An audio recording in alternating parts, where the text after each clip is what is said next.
जी नमस्कार, मैं हूं प्रज्ञा रश्मि और स्वागत है आप सभी का हमारे YouTube चैनल हिंदी ज्ञान वाहिनी पर। मुंशी प्रेमचंद की सर्वश्रेष्ठ कहानियों की श्रृंखला में आज हम लेकर के आए हैं उनकी अगली कहानी, जीवन का शाप। यह दो मित्रों के पारिवारिक जीवन की कहानी है जो समसामयिक विषयों पर भी बहुत हमारा ध्यान आकृष्ट करती है। तो आइए सुनते हैं कहानी, जीवन का शाप। कावस जी ने पत्र निकाला और यश कमाने लगे।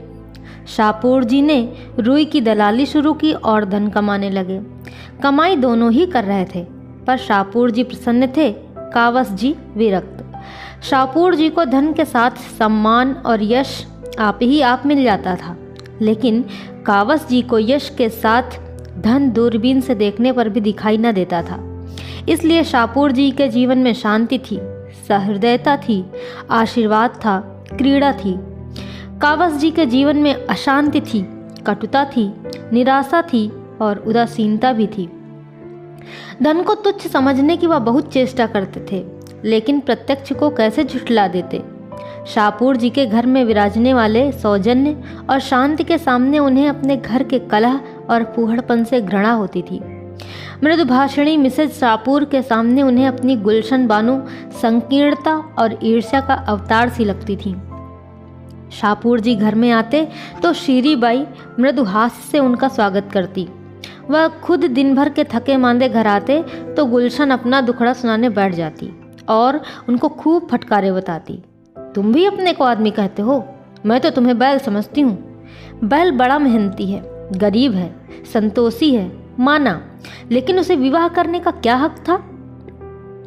कावस जी से 1,00,000 बार यह प्रश्न किया जा चुका था कि जब तुम्हें समाचार पत्र निकालकर अपना जीवन बर्बाद ही करना था तो तुमने विवाह ही क्यों किया? मेरी जिंदगी क्यों तबाह कर दी? जब तुम्हारे घर में रोटियां न थीं तो मुझे क्यों लाए? इस प्रश्न का जवाब देने की कावस जी में शक्ति न थी। उन्हें कुछ सूझता ही न था। वह सचमुच अपनी गलती पर पछताते थे। एक बार बहुत तंग आकर उन्होंने कहा था, अच्छा भाई, अब तो जो होना था हो चुका, लेकिन मैं तुम्हें बांधे तो नहीं हूँ। तुम्हें जो पुरुष ज़्यादा सुखी रख सके उसके साथ जाकर रहो। अब मैं क्या कहूँ? आमदनी नहीं बढ़ती तो मैं क्या करूँ? क्या चाहती हो, जान दे दूँ? इस पर गुलशन ने उनके दोनों कान पकड़कर जोर से ऐंठे और गालों पर 2 तमाचे लगाए और पैनी आंखों से काटती हुई बोली, अच्छा अब चोंच संभालो, नहीं तो अच्छा ना होगा। ऐसी बात मुँह से निकालते तुम्हें लाज नहीं आती? हयादार होते तो चुल्लू भर पानी में डूब मरते। उस दूसरे पुरुष के महल में आग लगा दूंगी, उसका मुंह झुलस दूंगी। तब से बेचारे कावस जी के पास इस प्रश्न का कोई जवाब न रहा। कहाँ तो यह असंतोष और विद्रोह की ज्वाला और कहाँ वह मधुरता और भद्रता की देवी शीरी जो कावस जी को देखते ही फूल की तरह खिल उठती, मीठी मीठी बातें करती, चाय, मुरब्बे और फूलों से सत्कार करती और अक्सर उन्हें अपनी कार पर घर पहुंचा देती। कावस जी ने कभी मन में भी इसे स्वीकार करने का साहस नहीं किया, मगर उनके हृदय में यह लालसा छिपी हुई जरूर थी कि गुलशन की जगह शीरी होती तो उनका जीवन कितना गुलजार होता। कभी कभी गुलशन की कटुक्तियों से वह इतने दुखी हो जाते कि यमराज का आवाहन करते। घर उनके लिए कैद खाने से कम जानलेवा न था और उन्हें जब अवसर मिलता सीधे शीरी के घर जाकर अपने दिल की जलन बुझा आते।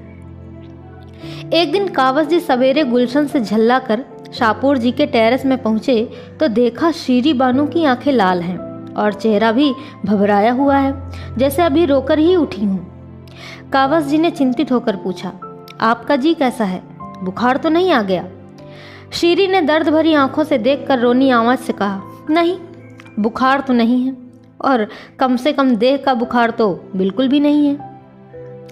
कावस जी इस पहेली का कुछ मतलब न समझे और शीरी ने एक क्षण मौन रहकर फिर कहा, आपको मैं अपना मित्र समझती हूँ मिस्टर कावस जी, आपसे क्या छिपाऊं? मैं इस जीवन से तंग आ गई हूँ। मैंने अब तक हृदय की आग हृदय में रखी, लेकिन ऐसा मालूम होता है कि अब उसे बाहर ना निकालूं तो मेरी हड्डियां तक जल जाएंगी। इस वक्त 8 बजे हैं, लेकिन मेरे रंगीले पिया का कहीं अता पता नहीं। रात को खाना खाकर वह एक मित्र से मिलने का बहाना करके घर से निकले थे और अभी तक लौट कर नहीं आए। यह आज कोई नई बात नहीं है, इधर कई महीनों से यह इनकी रोज की आदत है। मैंने आज तक आपसे कभी अपना दर्द नहीं कहा, मगर उस समय भी जब मैं हंस हंस कर आपसे बातें करती थी, मेरी आत्मा रोती रहती थी। कावस जी ने निष्कपट भाव से कहा, तुमने पूछा नहीं कहाँ रह जाते हो? पूछने से क्या लोग अपने दिल की बातें बता दिया करते हैं? तुमसे तो उन्हें कोई भेद न रखना चाहिए था। अरे घर में जी न लगे तो आदमी क्या करे? मुझे तो यह सुनकर बड़ा आश्चर्य हो रहा है कि तुम जैसी देवी जिस घर में हो वह तो स्वर्ग है, और शाहपुर जी को तो अपना भाग्य सराहना चाहिए। आपका ये भाव तभी तक है जब तक आपके पास धन नहीं है। आज तुम्हें कहीं से 2-4 लाख रुपए मिल जाएं तो तुम यूँ न रहोगे और तुम्हारे ये भाव भी बदल जाएंगे। यही धन का सबसे बड़ा अभिशाप है। ऊपरी सुख शांति के नीचे कितनी आग है, यह तो उसी वक्त खुलता है जब ज्वालामुखी फट पड़ता है। वह समझते हैं धन से घर भरकर उन्होंने मेरे लिए वह सब कुछ कर दिया जो उनका कर्तव्य था, और अब मुझे असंतुष्ट होने का कोई कारण नहीं। लेकिन यह नहीं जानते कि ऐश के ये सामान उस तहखानों में गड़े हुए पदार्थों की तरह है जो मृतात्मा के भोग के लिए रखे जाते थे। कावस जी आज एक नई बात सुन रहे थे। उन्हें अब तक जीवन का जो अनुभव हुआ था वह यह था कि स्त्री अंतःकरण से विलासिनी होती है। उस पर लाख प्राण वारो, उसके लिए मर ही क्यों ना मिटो, लेकिन व्यर्थ। वह केवल खरारा ही नहीं चाहती, उससे कहीं ज़्यादा दाना और घास चाहती है। लेकिन यह एक ऐसी देवी है जो विलास की चीज़ों को तुच्छ समझती है और केवल मीठे स्नेह और सहवास से ही प्रसन्न रहना चाहती है। सहसा उनके मन में गुदगुदी सी उठी। मिसेज शाहपुर ने फिर कहा, उनका यह व्यापार मेरी बर्दाश्त के बाहर हो गया है मिस्टर कावस जी। मेरे मन में विद्रोह की ज्वाला उठ रही है और मैं धर्मशास्त्र और मर्यादा इन सभी का आश्रय लेकर भी त्राण नहीं पाती। मन को समझाती हूँ, क्या संसार में लाखों विधवाएं नहीं पड़ी हुई हैं, लेकिन किसी तरह चित्त शांति ही नहीं होता। मुझे विश्वास आता जाता है कि वह मुझे मैदान में आने के लिए चुनौती दे रहे हैं। मैंने अब तक उनकी चुनौती नहीं ली है, लेकिन अब पानी सिर के ऊपर चढ़ गया है और मैं किसी तिनके का सहारा ढूंढे बिना नहीं रह सकती। वह जो चाहते हैं वह हो जाएगा। आप उनके मित्र हैं, आपसे बन पड़े तो उनको समझाइए। मैं इस मर्यादा की बेड़ी को अब और न पहन सकूंगी। मिस्टर कावस जी मन में भावी सुख का एक स्वर्ग निर्माण कर रहे थे। बोले, हाँ हाँ, मैं अवश्य समझाऊंगा, या तो मेरा धर्म है, लेकिन मुझे आशा नहीं कि मेरे समझाने का उन पर कोई असर भी हो। मैं तो दरिद्र हूँ, मेरे समझाने का उनकी दृष्टि में मूल्य ही क्या।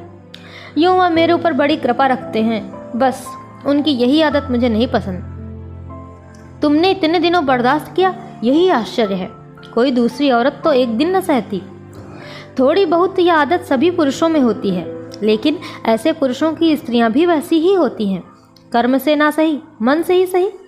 मैंने तो सदैव इनको अपना इष्ट देव समझा, किंतु जब पुरुष इसका अर्थ ही न समझे तो क्या हो। मुझे भय है वह मन में कुछ और न सोच रहे हों। और क्या सोच सकते हैं, आप स्वयं अनुमान कर सकती हैं। अच्छा वो बात, मगर मेरा अपराध? शेर और मेमने वाली कथा आपने नहीं सुनी? मिसेस शाहपुर एकाएक चुप हो गई। सामने से शाहपुर जी की कार आती दिखाई दी।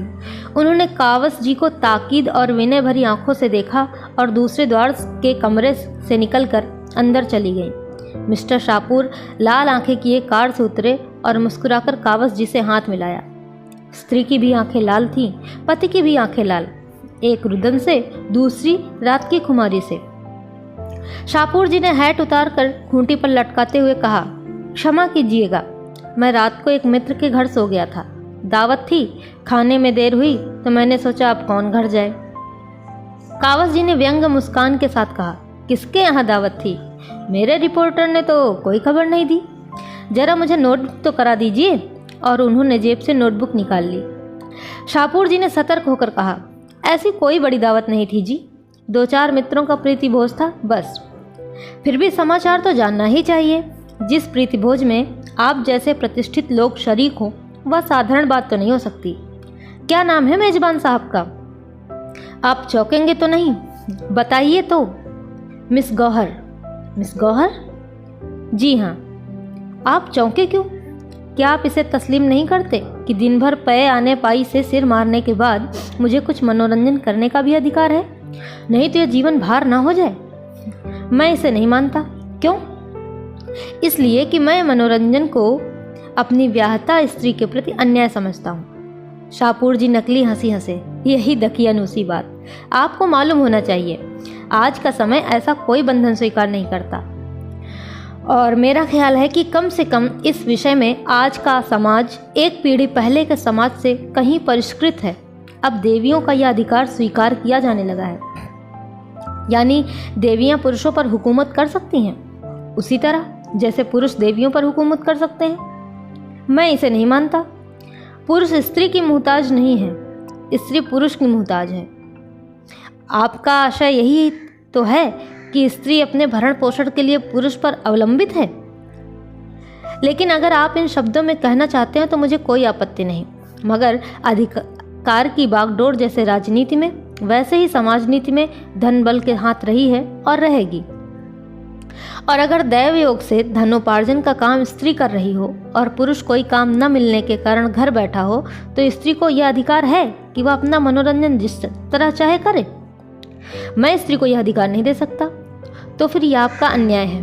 बिल्कुल नहीं। स्त्री पर प्रकृति ने ऐसे बंधन लगा दिए हैं कि वह जितना भी चाहे पुरुष की भांति स्वच्छंद नहीं रह सकती, और न पशु बल में पुरुष का मुकाबला ही कर सकती है। हाँ, गृहिणी का पद त्याग कर या अप्राकृतिक जीवन का आश्रय लेकर वह सब कुछ कर सकती है। तो आप लोग उसे मजबूर कर रहे हैं कि अप्राकृतिक जीवन का आश्रय ले। मैं ऐसे समय की कल्पना ही नहीं कर सकता मिस्टर कावस जी, जब पुरुषों का आधिपत्य स्वीकार करने वाला औरतों का काल पड़ जाए। कानून और सभ्यता मैं नहीं जानता। पुरुषों ने स्त्रियों पर हमेशा राज किया है और करेंगे। सहसा कावस जी ने पहलू बदला। इतनी थोड़ी सी देर में ही वह अच्छे खासे कूटनीति चतुर हो गए थे। शाहपुर जी को प्रशंसा सूचक आंखों से देखकर बोले, तो हम और आप दोनों एक ही विचार के हैं। मैं आपकी परीक्षा ले रहा था। मैं भी स्त्री को गृहिणी, माता और स्वामिनी सब कुछ मानने को तैयार हूँ, पर उसे स्वच्छंद नहीं देख सकता। अगर कोई स्त्री स्वच्छंद होना चाहती है तो उसके लिए मेरे घर में स्थान नहीं है। अभी मिसेस शाहपुर की बातें सुनकर मैं दंग रह गया। मुझे तो इसकी कल्पना भी न थी कि कोई नारी मन में इतने विद्रोहात्मक भावों को स्थान दे सकती है। मिस्टर शाहपुर की गर्दन की नसें तन गई, नथने फूल गए। कुर्सी से उठकर बोले, अच्छा तो अब शीरी ने यह ढंग निकाला। मैं अभी पूछता हूँ उससे, आपके सामने पूछता हूँ, अभी फैसला कर डालूंगा। मुझे उसकी परवाह नहीं है, किसी की परवाह नहीं है। बेवफा औरत, जिसके हृदय में जरा भी संवेदना नहीं, जो मेरे जीवन में जरा सा आनंद भी नहीं सह सकती है, वह चाहती है मैं उसके अंचल में बंध बंध घूमूं। शाहपुर जी से ये आशा रखती है। अभागिनी भूल जाती है कि आज मैं आंखों का इशारा कर दूं तो 101 शीरियां मेरी उपासना करने लगे। जी हाँ, मेरे इशारों पर नाचें। मैंने इसके लिए जो कुछ किया बहुत कम पुरुष किसी स्त्री के लिए करते हैं। मैंने सहसा उन्हें ख्याल आ गया कि वह जरूरत से ज़्यादा बहके जा रहे हैं, और शीरी की प्रेममय सेवाएं याद आईं। रुककर बोले, लेकिन मेरा ख्याल है कि वह अब भी समझ से काम ले सकती है। मैं उसका दिल नहीं दुखाना चाहता। मैं यह भी जानता हूँ कि वह ज़्यादा से ज़्यादा जो कर सकती है वह शिकायत है। इसके आगे बढ़ने की हिमाकत वह नहीं कर सकती। औरतों को मना लेना बहुत मुश्किल नहीं है, कम से कम मुझे तो यही तजर्बा है। कावस जी ने खंडन किया, लेकिन मेरा तजर्बा तो कुछ और है। हो सकता है, मगर आपके पास खाली बातें हैं, मेरे पास तो लक्ष्मी का आशीर्वाद। जब मन में विद्रोह के भाव जम जाए ना शाहपुर जी, तो लक्ष्मी के टाले भी नहीं टल सकते। शाहपुर जी ने विचारपूर्ण भाव से कहा, शायद आपका विचार ठीक है कावस जी।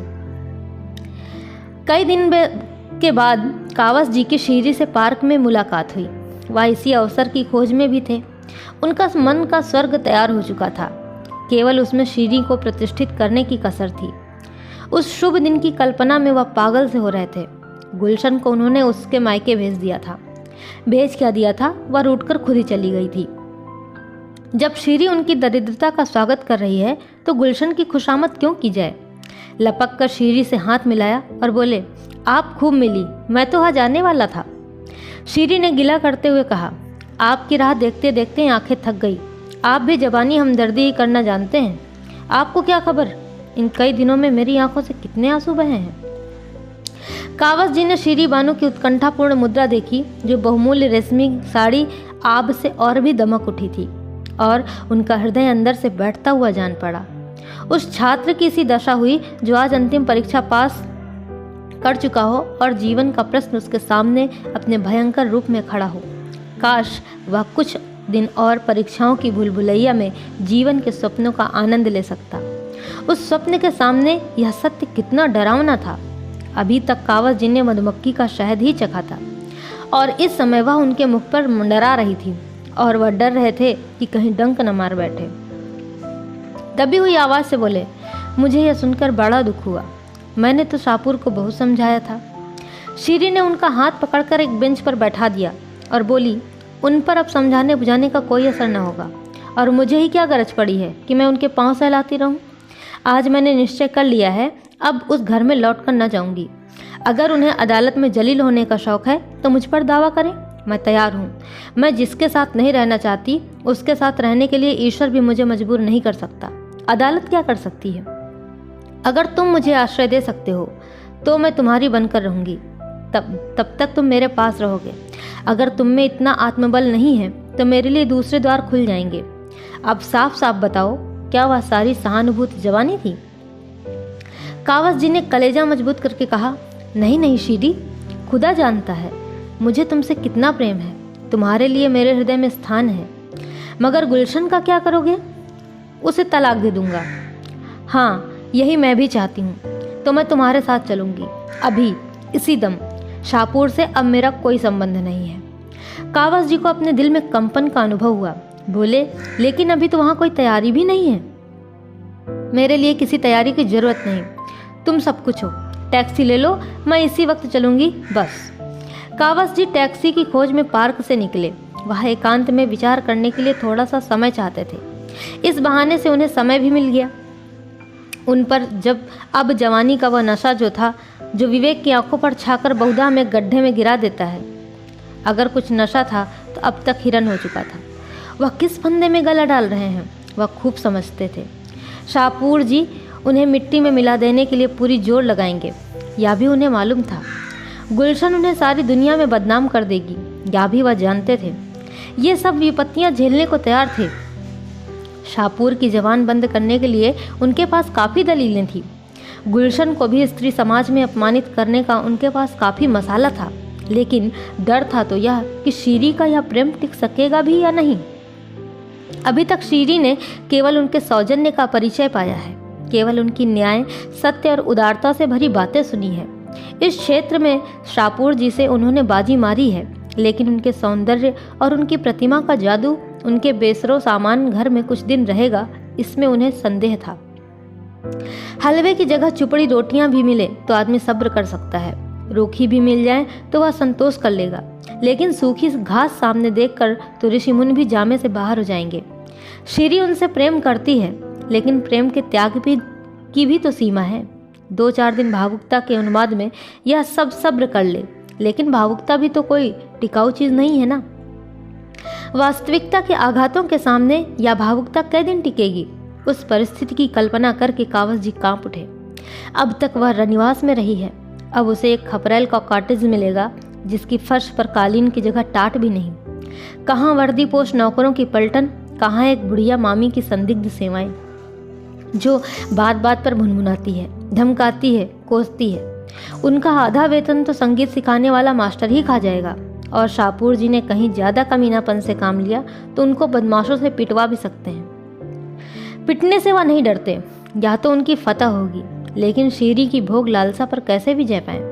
बुढ़िया मामी जब मुंह लटकाए आकर उनके सामने रोटियां और सालन परोस देगी, तब शीरी के मुख पर कैसी विदग्ध विरक्ति छा जाएगी।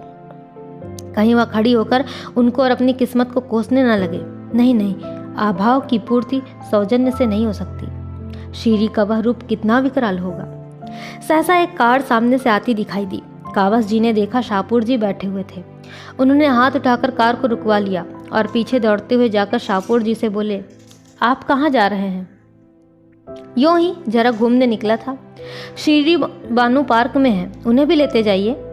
वह तो मुझसे लड़ कर आई हैं कि अब इस घर में कभी कदम न रखूंगी, और आप सैर करने जा रहे हैं। तो क्या आप चाहते हैं मैं बैठ कर रोऊं कावस जी? वह बहुत रो रही है। सच? हाँ, बहुत रो रही है। तो शायद उसकी बुद्धि जाग रही है। तुम इस समय उन्हें मना लो, तो वह हर्ष से तुम्हारे साथ चली जाएं।